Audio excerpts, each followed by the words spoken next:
We've all seen terrible movies, but what actually makes a movie bad? Is it the directing, the acting, the cinematography?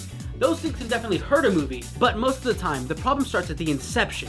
It starts with the script. And while what makes a good script is subjective, there are fundamentals every screenplay needs. And if you don't understand the basics of structure, characters, and story, the chances of you writing a good script are, no good. So in today's video, we're gonna break down what makes a screenplay work, what makes it fail, using some of my favorite films and most hated films as examples. And that all starts with, we all know a story needs a beginning, a middle, and an end.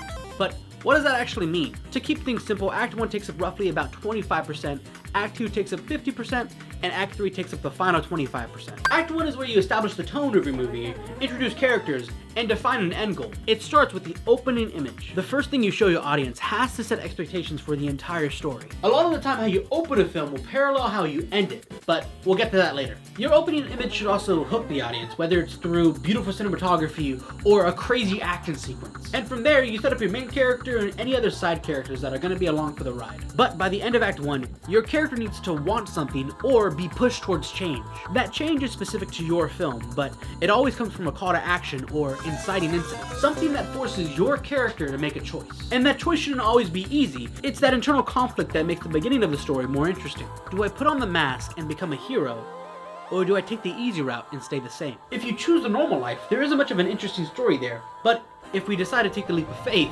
well, that moves us straight into